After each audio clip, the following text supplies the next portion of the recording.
Le dernier assaisonnement. Le goût de la mémoire. Le goût de la prison. Le goût de l'injustice. Et dans tout cela, le goût des épices qui ne s'effacent jamais tout à fait.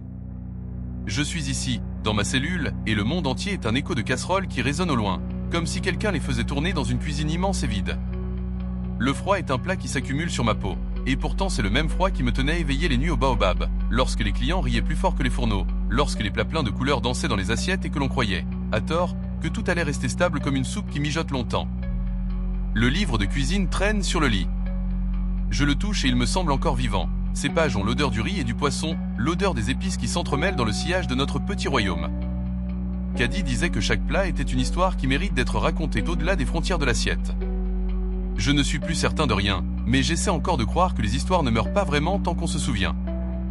On me parle de réouverture des dossiers, on me promet des nouveaux éléments et des témoignages retrouvés.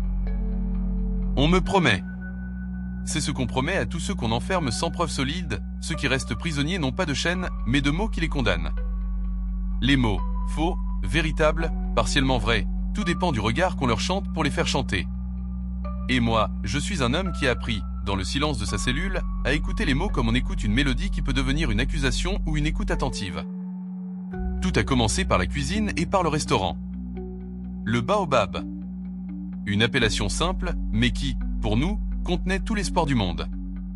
Mon métier était ma religion, et Caddy était la fée qui rendait le ciel comestible. Je me souviens de ces nuits où l'odeur du thieboudienne enveloppait les murs comme une bénédiction. Le riz qui s'épaissit dans le bouillon, le poisson qui se dépose dans l'huile chaude, les légumes qui prennent la couleur jaune du soleil et qui réchauffent le cœur de quiconque ose goûter. C'était notre vie, et c'était suffisant. Aujourd'hui, la cellule est le seul véhicule où me porte la mémoire. Je suis heureux ou malheureux ? Je ne suis pas certain de la différence. Je suis, et c'est déjà trop. Je me questionne sur le jour du procès, ce jour qui m'a fait franchir la porte de l'espoir et m'a jeté dans l'abîme où l'on peut à peine respirer sans entendre le vacarme des regards qui vous jugent avant même que vous vouliez parler. Sans Caddy, le monde avait l'air d'un plat sans assaisonnement, incomplet, fade et sans le courage nécessaire pour continuer. Elle était mon soleil, ma raison et aussi ma faiblesse, peut-être, car c'est souvent là que les faiblesses se cachent, dans les détails qui semblent être insignifiants mais qui, pris ensemble, forment une évidence implacable. Je me suis trompé d'amour. Ou peut-être l'amour, dans sa forme la plus pure, s'est simplement démonté et s'est transformé en un autre métal. L'argent, le pouvoir, les regards qui séduisent, les promesses non tenues. Je tente de décoder ce qui s'est passé en réalité, mais les preuves ne veulent pas sortir de la boîte comme un ruban qu'on déroule. Caddy a été docte et froide. Elle a choisi son chemin et a suivi ses propres consignes, sans se soucier du coup pour moi ou pour nos enfants. Elle a été habile et maléfique, si l'on peut le dire ainsi, à mélanger vérité et mensonge jusqu'à ce que la réalité se transforme en une histoire où je suis le personnage le plus fragile, celui qui aurait dû être le héros.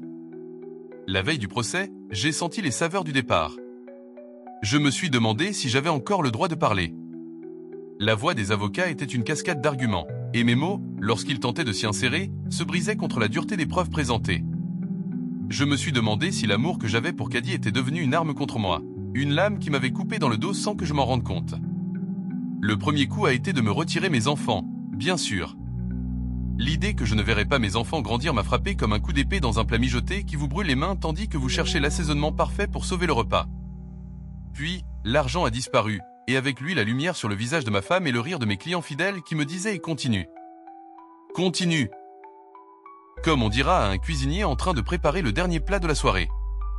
Et après, les fausses preuves. C'est étrange, n'est-ce pas, comment les mots peuvent devenir plus solides que la réalité ? C'est ce que Caddy a su faire. Elle a pris mes fautes supposées et les a transformées en preuves.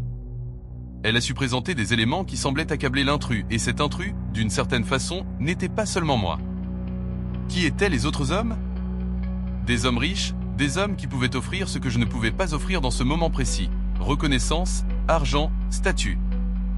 Tout ce que le monde moderne attend d'un amour qui a pris racine dans la cuisine et dans l'espoir. Je me rappelle les premiers soupçons, les mots qui résonnaient dans le vide de nos chambres. « Tu es trop conservateur » et disait-elle. « Tu ne suis pas le courant » et disait-elle. « Tu dois changer ou mourir en silence ». Ce sont les mots qui résonnaient comme les cloches d'un horloge dans une cuisine sombre où personne n'ose allumer les feux trop forts. J'ai essayé de lui parler, de dire que l'amour ne peut pas s'acheter, que la créativité se nourrit de liberté. Mais elle a dit que le monde récompense les audacieux, et que nous devions être les meilleurs. Et puis, l'inévitable est arrivé. La séparation, l'annonce du divorce, les accusations qui ne cessaient pas, les fausses preuves qui paraissaient réelles, et cette sensation d'être pris dans le filet d'un système qui préfère croire à la version la plus spectaculaire plutôt que d'aller vérifier les faits. On m'a donné le rôle du vilain sans vraie raison, et le monde a applaudi ce rôle comme s'il s'agissait d'un acte théâtral. J'étais le méchant, ou le prisonnier, ou les deux à la fois. Et maintenant je suis ici, dans cette cellule, condamné à ne plus toucher l'odeur du riz qui cuit ni l'étreinte de caddie qui paraissait autrefois promesse et fil conducteur de ma vie. Je me demande, parfois, si l'amour s'arrête d'un coup comme une flamme qui s'étouffe, ou s'il se dilue lentement dans le sang des jours, jusqu'à ce qu'il n'y ait plus rien. L'amour ne s'éteint pas d'un seul souffle, c'est une braise qui consume tout autour et qui laisse derrière elle le froid des cendres et le goût des épices qui ne se mêlent plus à rien.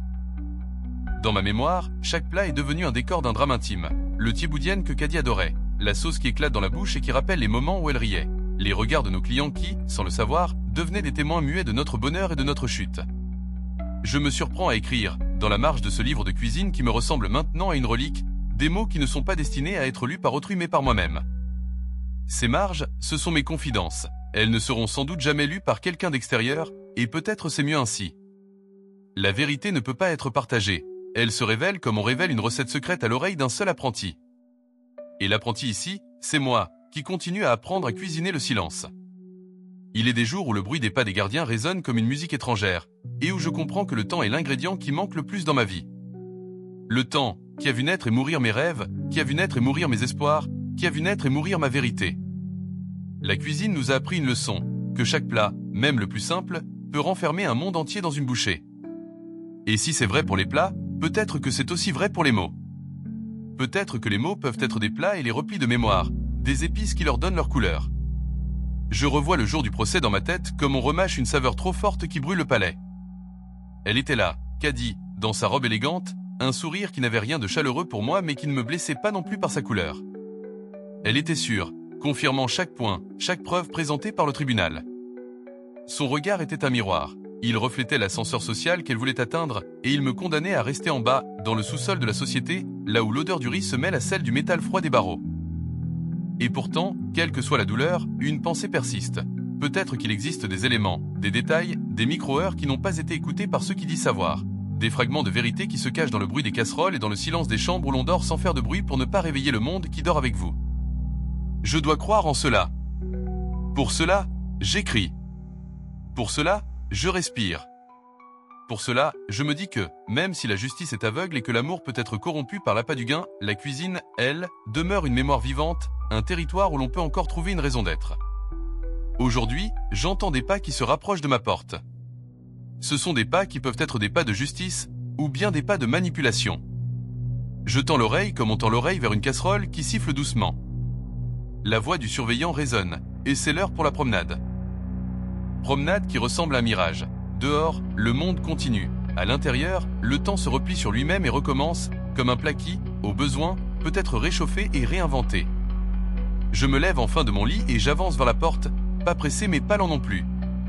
Je suis un homme qui a appris à marcher dans une pièce sans fin. Chaque pas est une tentative de ne pas oublier, de ne pas se laisser emporter par le vide. Dans ce vide, la mémoire est une épice. Elle peut piquer, brûler, mais elle peut aussi guérir si elle est utilisée avec prudence et amour. Le monde des vivants est un marché où l'on vend et achète des vérités. Certaines vérités, on les achète avec le sourire. D'autres, on les gagne avec le sang, ou avec des preuves qui ressemblent à des preuves et qui, pourtant, ne disent pas tout. J'essaie de comprendre ce que j'ai perdu. Je ne sais pas si j'ai perdu l'amour ou si l'amour s'est perdu lui-même dans la tempête du malentendu et des manipulations. Caddy est probablement éparpillée quelque part entre la gloire et la culpabilité, entre le souvenir et le mensonge. Elle est la question sans réponse qui hante les nuits des vivants et les jours des condamnés.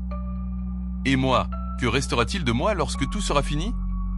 Le livre de cuisine, peut-être. Un carnet de recettes qui, malgré tout, pourra raconter ce qui a été. L'odeur des épices, qui ne s'effacera jamais totalement, comme une cicatrice parfumée sur le cœur.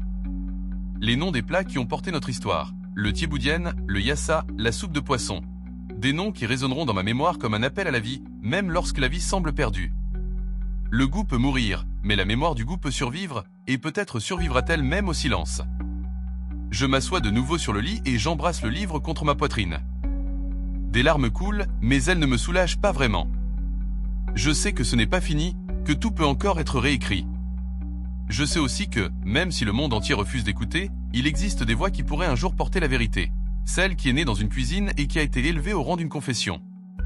Dans ce monde, les ingrédients ne mentent pas. Ils disent ce qu'ils sont, et c'est tout ce dont nous avons besoin pour nous souvenir. Le soir tombe sur le quartier carcéral comme une nappe sombre qui recouvre tout, et je reste là, dans la pénombre, à écrire des mots qui n'ont pas vocation à être lus par d'autres que moi. J'écris pour sauver ce qui peut encore l'être. J'écris pour manger encore, pour respirer encore, pour croire encore. Je n'y arrive pas à chaque instant, mais j'essaie. Je me répète, comme une prière laïque, le goût de la vérité, le goût du pardon, le goût du temps qui passe et qui, peut-être, laissera la porte entrouverte à un avenir meilleur. Le lendemain viendra avec ces mêmes heures et ces mêmes murs.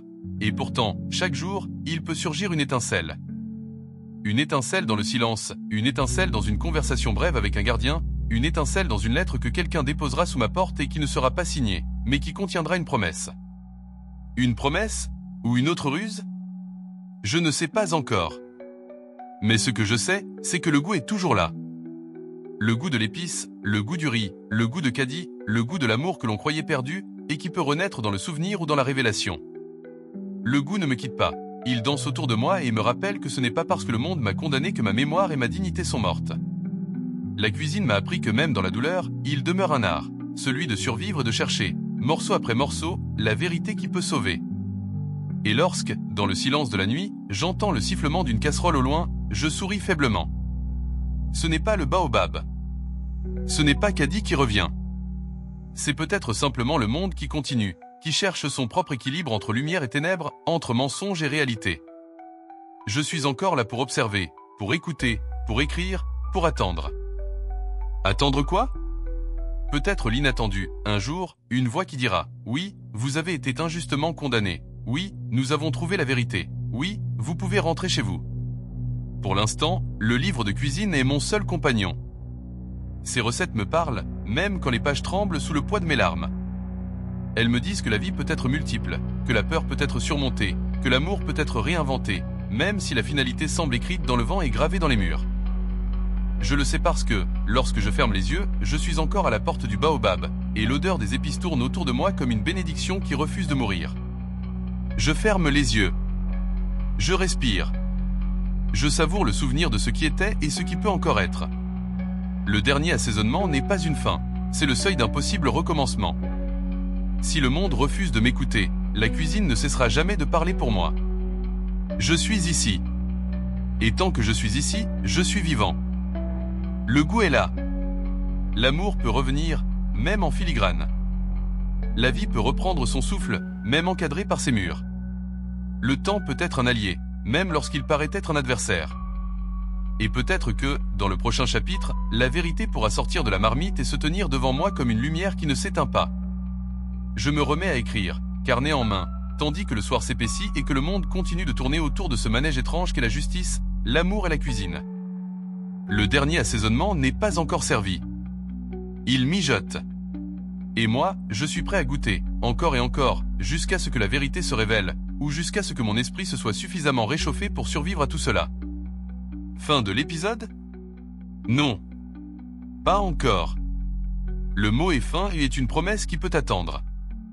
Pour l'instant, il y a le goût qui reste, et la mémoire qui ne cesse de chercher, comme une cuillère qui tourne dans une soupe qui ne veut jamais s'arrêter de bouillonner.